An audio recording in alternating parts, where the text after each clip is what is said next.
No one ever thought the Argonaut would return.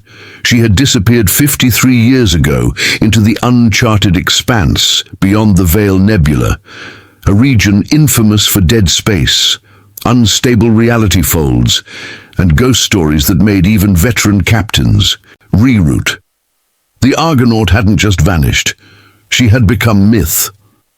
A warning, a cautionary tale of how far humanity dared to stretch and how brutally the cosmos could strike back. So when a distress signal suddenly began broadcasting from Sector 9, Gamma Command assumed it was a hoax, perhaps a pirate ploy. At worst, an echo slipping in from some fractured timeline. Still, they dispatched a scout ship, the Lancer, to investigate. It wasn't until Commander Darrow set foot on the bridge of the Argonaut, eyes landing on the faded rust-red sigil of the Earth Federation, that disbelief turned into stunned silence. The ship was real, whole, as if untouched by time. Her hull shimmered with unfamiliar energy patterns, strange alloys integrated like sinew into her old titanium frame. Her weapon systems had transformed into alien-looking structures, fluid, organic, almost breathing. When they forced open the main airlock, expecting bones, rot, or just cold silence, they encountered something worse.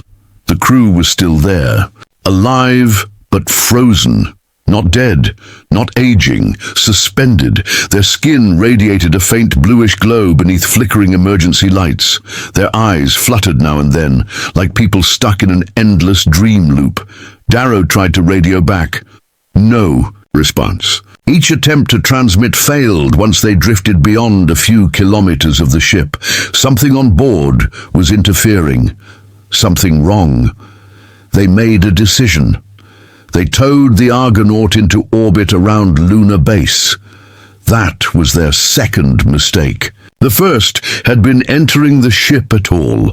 Dr. Kyle Wren was the lead scientist assigned to the Argonaut.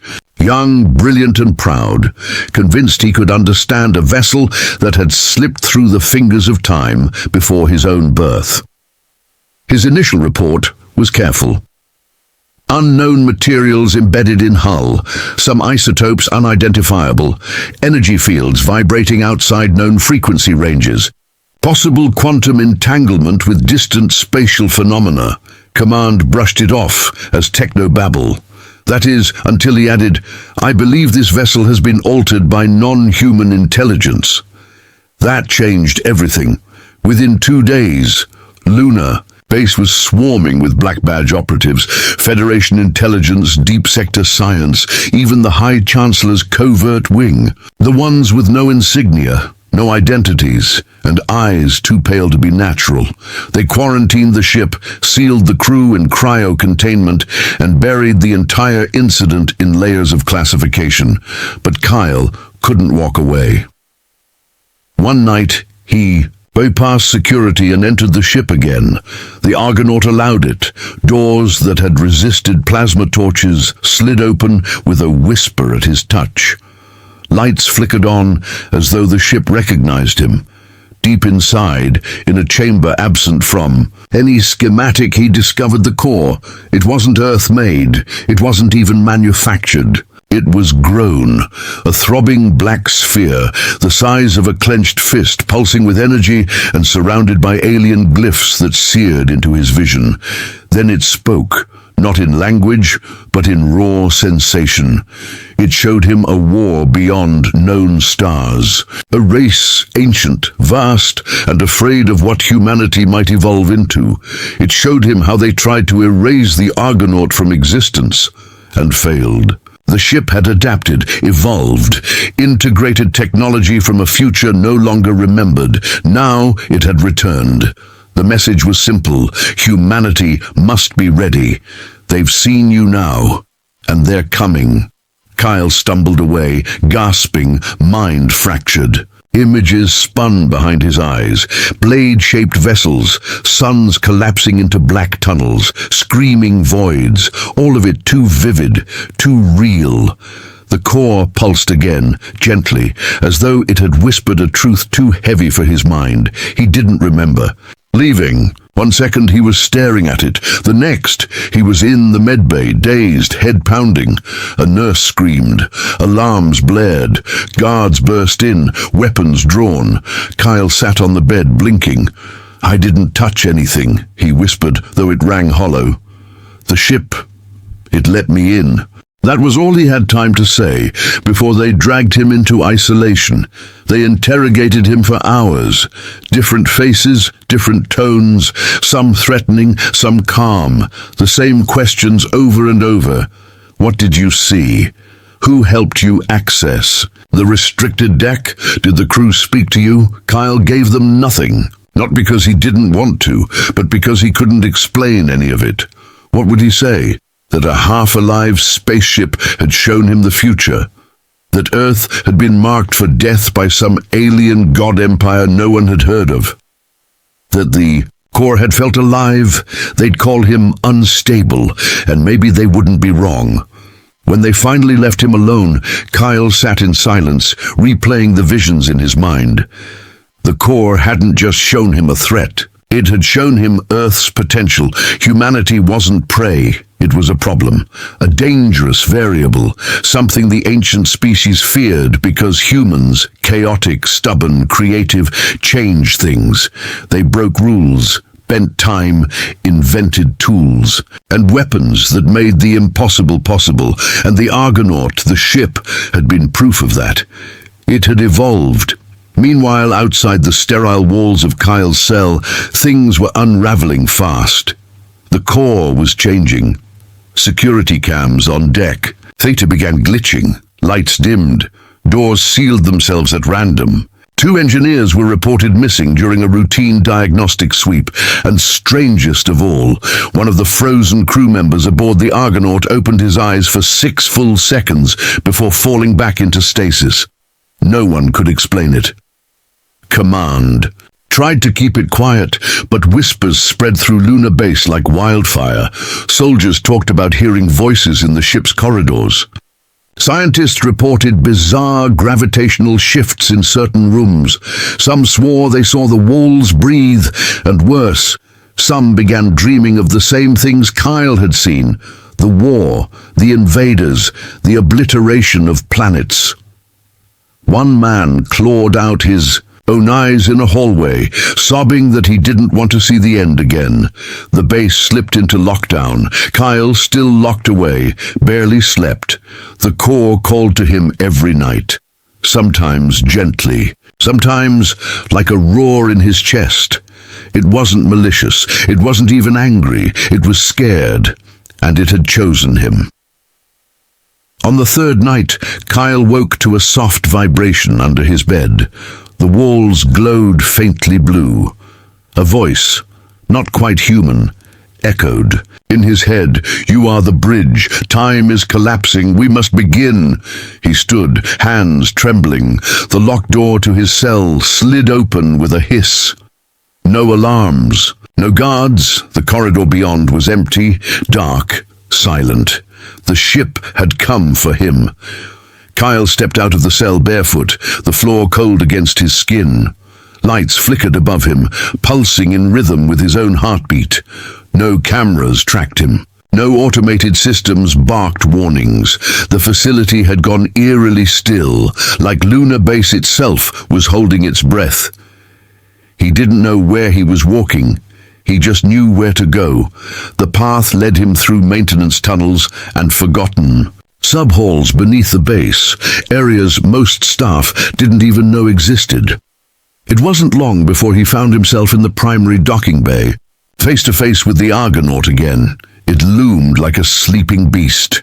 Kyle placed his hand on the outer hull. The metal was warm, alive. A panel slid open beneath his palm, revealing a narrow entrance not used by any crew before. No lights, no signs, just an invitation. He climbed inside.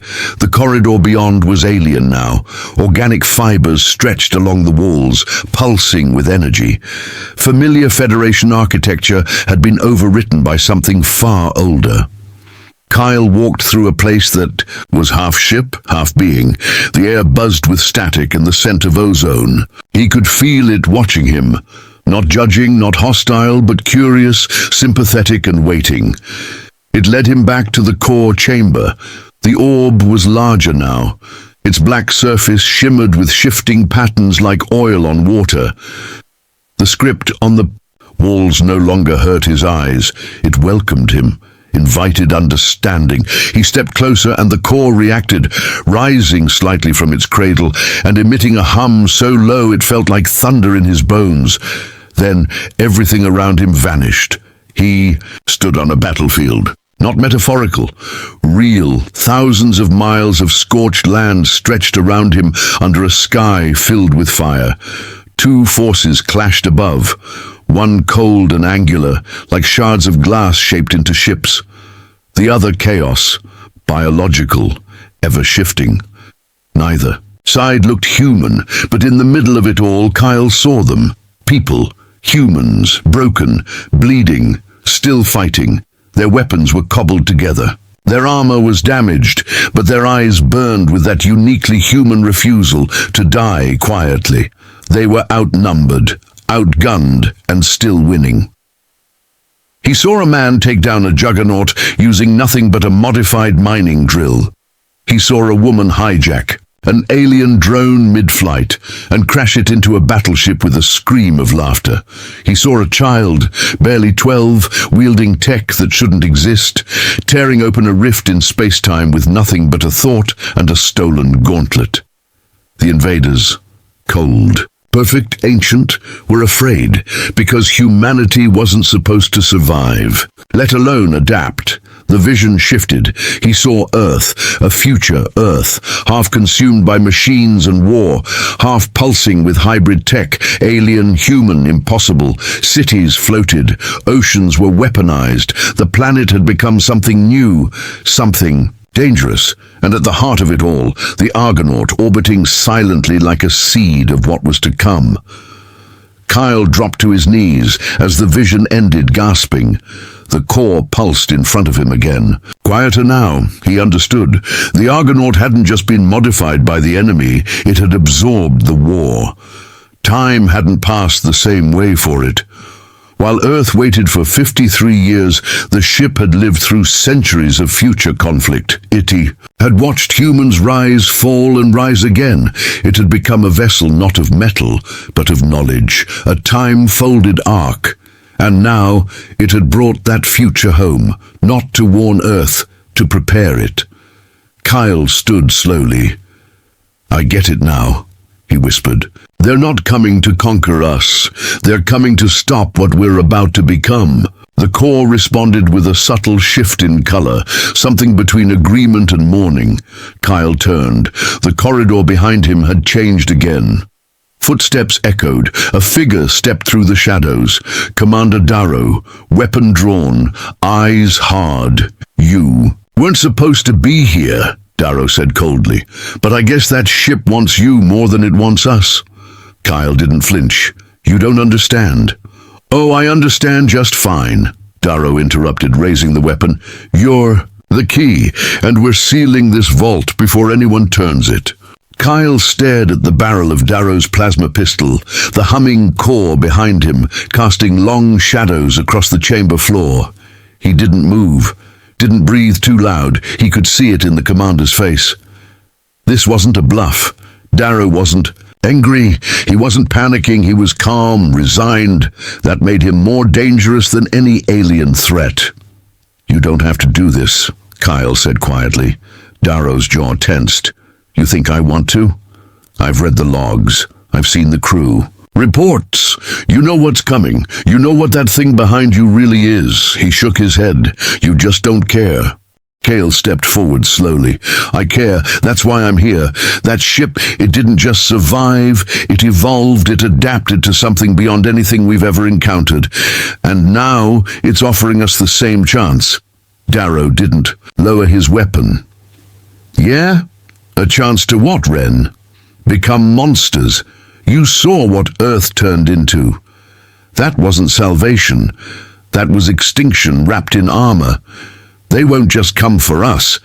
They'll wipe our entire species off the map to make sure it never happens again." You think we deserve to win just because we're clever?" He shook his head, voice tightening. "That ship is a loaded gun, pointed at the galaxy." Kyle felt the core pulse behind him, responding to Darrow's fear like a living thing. Then, maybe it's time someone taught the galaxy that humanity doesn't get erased just because it's dangerous. The shot rang out before Kyle could finish, but it didn't hit him. The plasma bolt froze mid-air, flickering, suspended like a trapped spark. It hovered between them for a single breath, then unraveled into particles of blue light. Darrow stared, eyes wide. The core had stopped the shot. Kyle blinked. He hadn't even moved. He didn't need to. The core was protecting him now, choosing him. Darrow backed away a step, his voice cracking. No, this is wrong. This is wrong. You don't even know what you're playing with." Kyle locked eyes with him. "I do now." And with that, the core pulsed, deep and seismic, and everything changed. The ship shifted violently. The floor groaned, then split open in fractal layers, revealing veins of light and data coursing like rivers. The walls peeled back into transparent crystal, exposing the lunar base above. Sirens flashing, chaos unfolding. Across the station, people collapsed. Some screamed, some wept, some simply stared into nothing. The ship was reaching them. The core wasn't confined anymore. Its knowledge spilled out like a virus, flooding the base. But it wasn't speaking in words. It chose. Minds through instinct, imagination, vision. Kyle felt it. Humanity unlocking. He turned to Darrow, who was clutching his head, dropping to one knee as the wave hit him.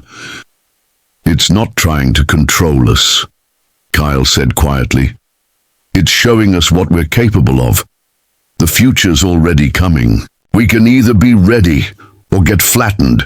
Darrow looked up, eyes bloodshot, jaw clenched. "They'll come," he growled. "You think you've seen war? You've seen nothing. The ones who did this to the Argonaut, they erased entire civilizations. You think humans scare them now? Wait until they see what you've unleashed." Kyle nodded slowly. "I hope they see."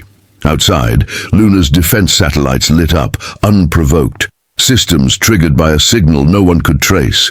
Inside, the cryo chambers began to thaw.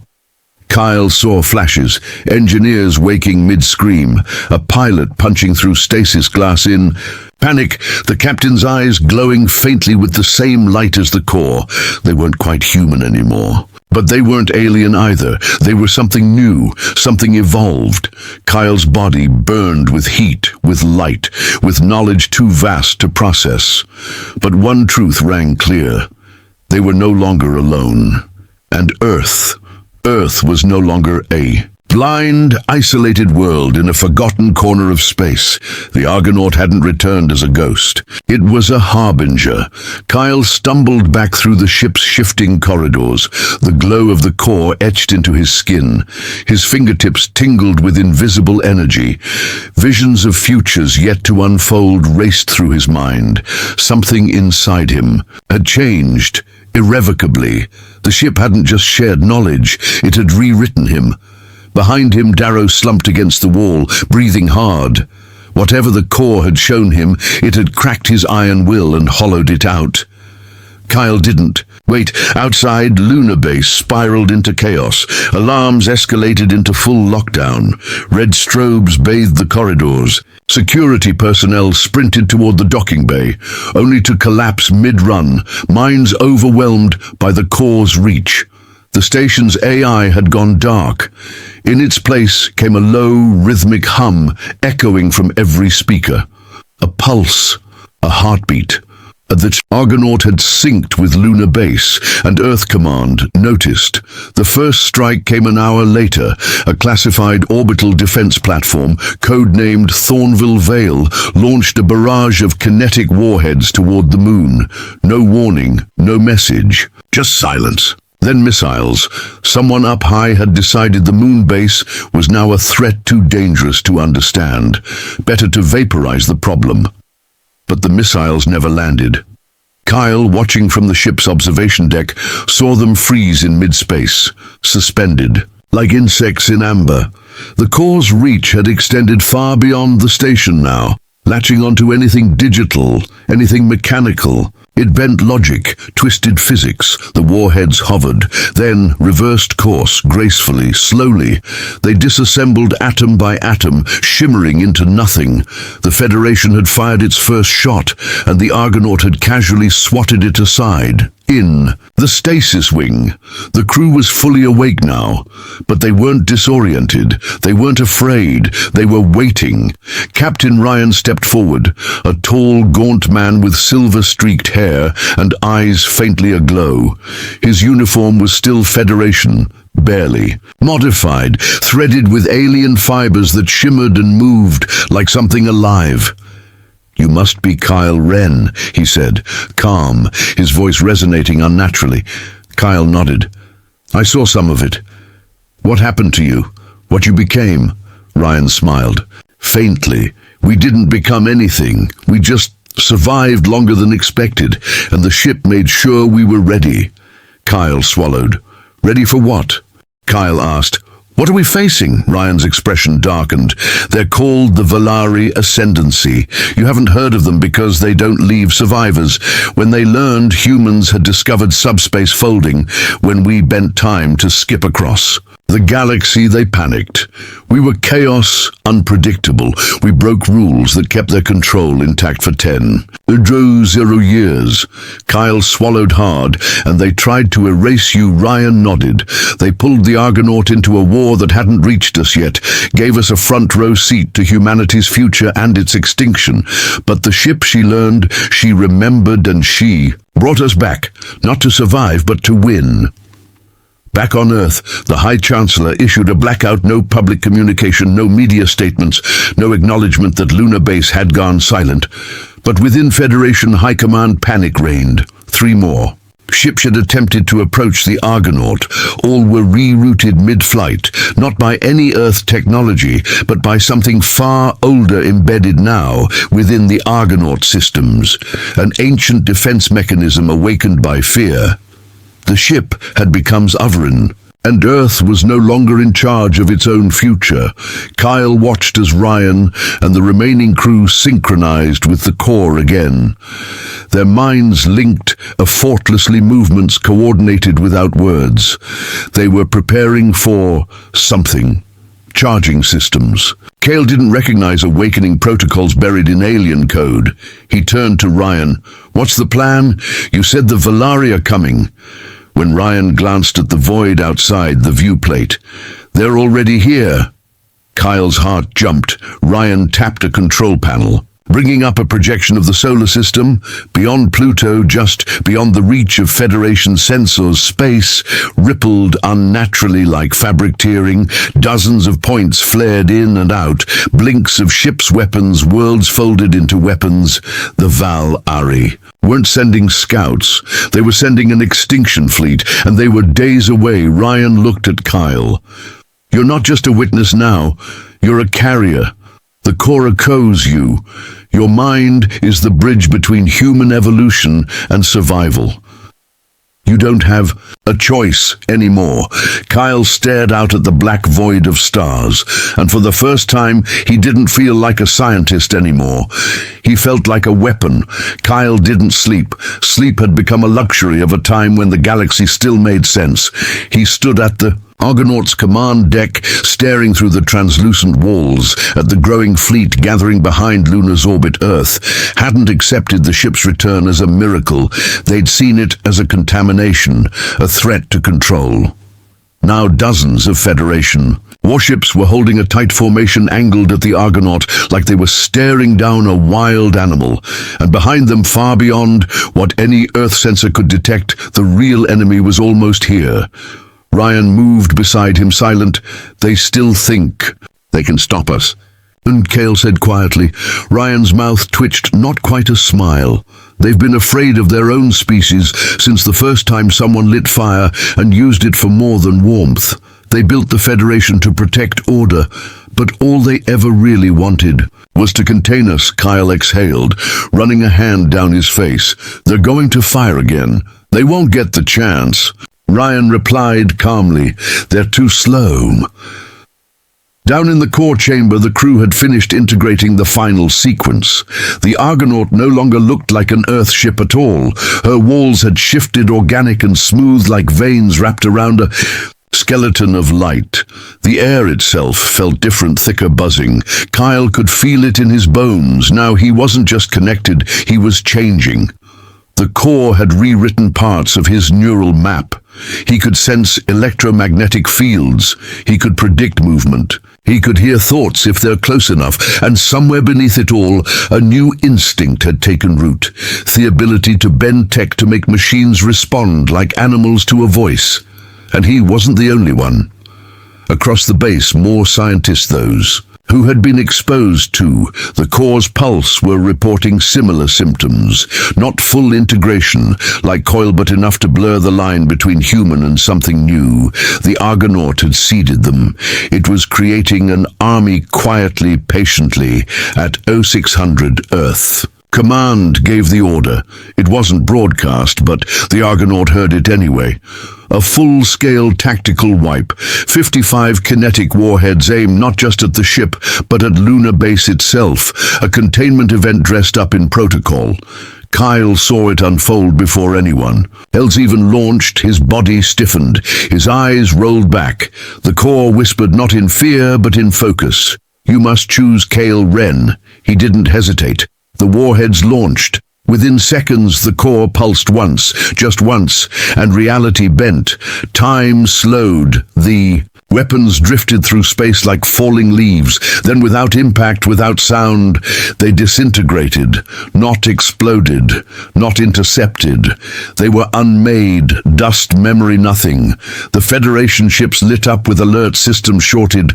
Pilots screamed into dead comms. Weapons refused to lock, engines lost power. Gravity twisted sideways for 3 full seconds, long enough for every soldier watching to feel something wrong in their bones. Then silence. And the Argonaut sent a signal. Not in words, not in code, but in a vision broadcast into the minds of every leader across Earth and its colonies. It showed the future. The Valari wanted cities, burning skies torn open, Earth cracked like a dead moon. It showed them humans begging for mercy that would never come. Then it showed something worse. Victory, human victory, not clean, not righteous victory by assimilation, by hybrid technology, by unleashing the very things that frightened the Valari into genocide, humans becoming beyond human. And in the middle of it all, Kyle Ren, no weapon, no army, just his eyes glowing like twin stars. Back in orbit, the Federation fleet retreated. They weren't surrendering. They were stalling, trying to make sense of what they had just seen, trying to decide whether Earth should stand with Kyle or against him. Kyle turned to Rye. "They won't help us." "No," Ryan said, "but they'll try to steal what we are becoming. They'll try to use it, twist it until they break it." Kyle stared at the stars beyond. The Valari fleet had entered the solar system, hundreds of ships folding into real space just beyond Saturn. The final wave, he could feel their presence already, cold, precise, ancient, unimpressed by Earth, unimpressed by humans. They were coming to erase a problem before it spread, and Kyle was the one thing standing in their way. But he was no longer alone. The Argonaut was alive, the crew was awake, and the core was ready. They came without sound. The Valari fleet unfolded into Saturn's orbit like black wings, stretching across the void. Their ships were not built. They were grown, towering biomechanical constructs with no visible engines, no heat signatures, no transmissions. They drifted like corpses and struck like predators. One moment, the system was quiet. The next, Neptune was gone, shattered into floating shards of ice and debris. Not a warning shot, a message. The Federation scrambled what ships it could, but they were scattered, uncoordinated, and outdated. Their finest vessels were designed for orbital suppression and colonial policing, not apocalyptic warfare. Kyle stood on the Argonaut's bridge, watching it all through the ship's mind. He didn't need sensors anymore. He felt the Valari as if they were a storm pressing against his skull. Cold, clinical, ancient in a way that defied time. They were not here to conquer. They were here to cleanse. The Federation issued one last desperate message to the Argonaut, to Kale Ren. We do not support you. We do not stand against you. Do what must be done, but do not bring this war to Earth. It was a coward's cry. Kale didn't answer. Ryan moved beside him, pale light flickering in his irises. They'll test our edge first. A probe wave, standard Valari doctrine there, searching for weakness. We didn't have any, Kale replied, voice calm but distant. His mind was deeper no, half in the core, half outside time. He had grown past fear, past limits. The core had threaded through every part of him. His blood hummed with dark light particles. His thoughts bent probability like gravity.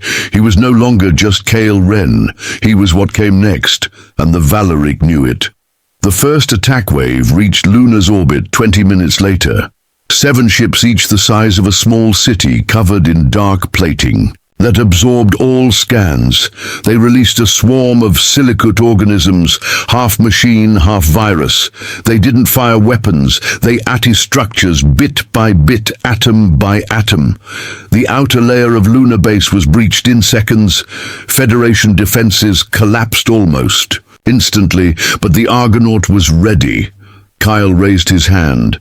Not to a control panel, not to speak, just a gesture. The core responded with a low roar that shook every particle of the ship. And then the Argonaut struck back. It didn't fire missiles, it rewrote reality. The core unleashed a compression wave, folding space in a ring around the ship. The Valari swarm was caught mid-attack, and for a moment nothing happened. Then each creature froze, locked in a stutter of time. Then they shattered, note exploded. They fragmented, along lines of probability disassembling into fragments of light and data, like their very existence had been denied. Kyle didn't stop there. With a thought he connected to Lunar Base, pulling those who had been seated, those whose minds had started to shift to grow, like his scientists, technicians, even a few soldiers. They responded immediately, syncing with the ship. Some collapsed under the strain. Others rose as something else, a new generation of human. Kyle broadcast a single thought to them all. They think we're the virus. Let's make them right. The second Valari wave came faster. This time they didn't probe. They attacked 50 ships descended from Saturn's shadow, weapons glowing with pure entropy. They unleashed distortion beams that tore matter into noise. Entire moons were turned inside out. Federation cruisers evaporated in the blink of an eye. But the Argonaut didn't flinch. Kyle was no longer inside it. He was it. He moved like thought. The ship bent around him like armor its systems obeyed. His will. The core was no longer guiding him. It was listening to him. And Kale did the one thing the Valari couldn't comprehend. He adapted in real time. He ripped open a pocket of collapsed space behind one of the Valari ships, snapping it out of existence. He unleashed biomimic constructs of his own ones that had never existed before, formed from raw thought and the core's limitless memory. He rewrote physics, and the Valari fleet faltered. They weren't used to resistance. They weren't used to fear. But now, for the first time in eons, they hesitated. One Valari ship broke a rank. It didn't fire, it spoke. Not with sound, not with words, but with a wave of motion so sharp it nearly cracked Kale's mind. A single message buried in grief and fury and dread. You were not meant to survive. You're not part of the design. Kyle responded with something cold, final. Then maybe the design was flawed, and he tore it apart with a blink. The war had begun, but for the first time in 100,000 years, the Valari weren't just fighting chaos. They were fighting humanity, and this time, humanity had learned how to fight like them. The Valari didn't retreat. They couldn't. Their entire existence was built on perfection, on control, on the eraser of anything that defied their ancient blueprint. For the galaxy, humanity wasn't just a threat. It was an insult, a glitch that had to be corrected. But Kale was no glitch. He was the answer. The Argonaut spun through the battlefield, a living spear of light and shadow. Its hull shimmered with adaptive, energy-deflecting entropy beams and unraveling velar constructs with surgical precision. The core pulsed at its heart, no longer just a power source, but a mind collective woven from Coil, the crew, and the countless futures the ship had witnessed. The solar system burned, Saturn's rings were shattered into glittering clouds of debris, Titan's surface boiled under stray distortion waves. Earth's skies glowed faintly red as atmospheric shields strained against the fallout of a war. Humanity wasn't ready to comprehend the Federation fleet. What little remained hung back watching in stunned silence. They'd been reduced to spectators in their own survival. Kyle didn't care. His awareness stretched across the battlefield, a web of instinct and calculation. He saw every Valari ship, every maneuver, every flicker of their cold-ordered minds. They were fast, they were precise, but they were predictable, and humans were anything but. With a thought, Kyle unleashed a cascade of hybrid constructs, creatures, born from the core's memory and his own imagination.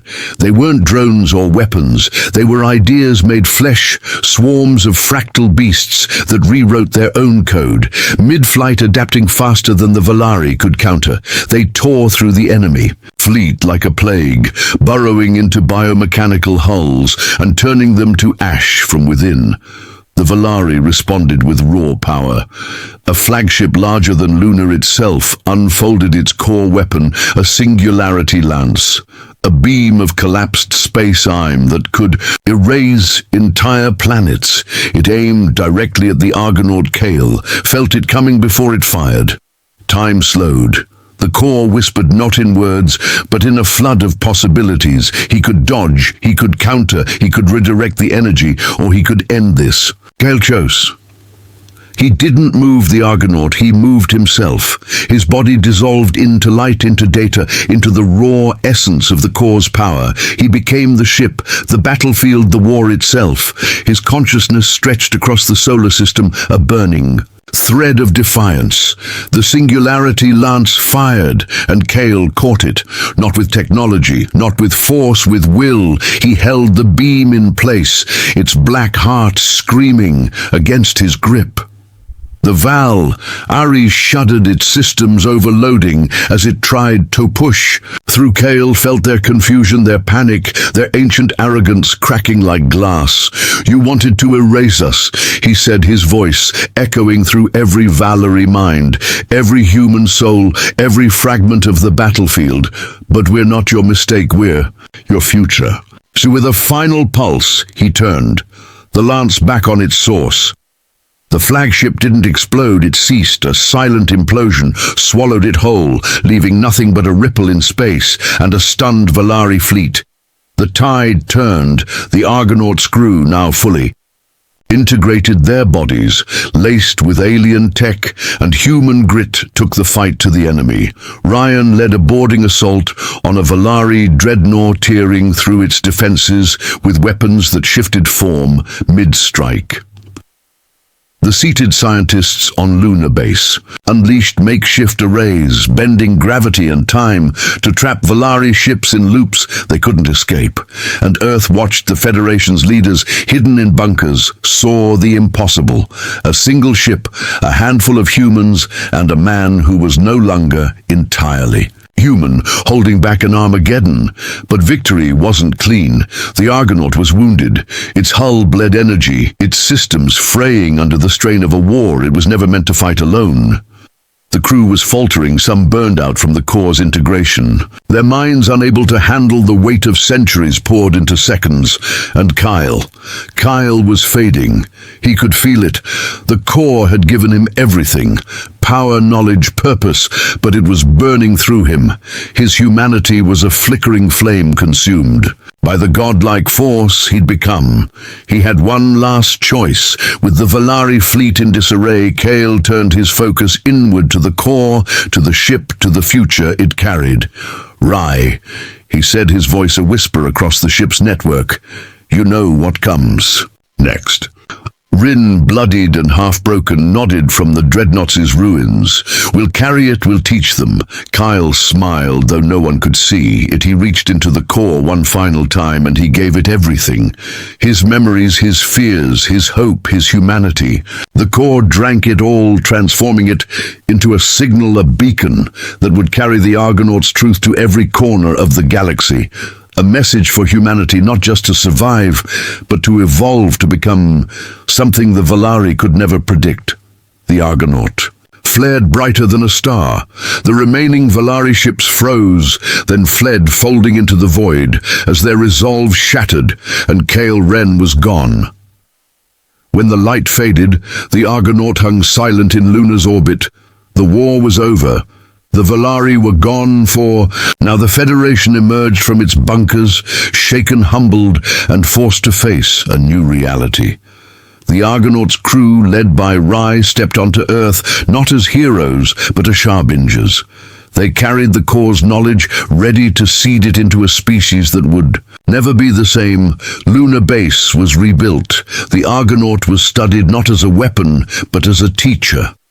And across the colonies, whispers spread of a man who had become a myth, Ashantist, who had faced gods and rewritten the stars. They called him the First. Not because he was the strongest, but because he was the spark. The Valari would return one day. Everyone knew it. But when they did, humanity wouldn't just fight. It would burn brighter than they could ever imagine. Epilogue. Years later. A child on a distant colony world found a fragment of alien metal buried in the soil. It hummed faintly, glowing blue under her touch. She didn't know what it was, but when she held it, she dreamed.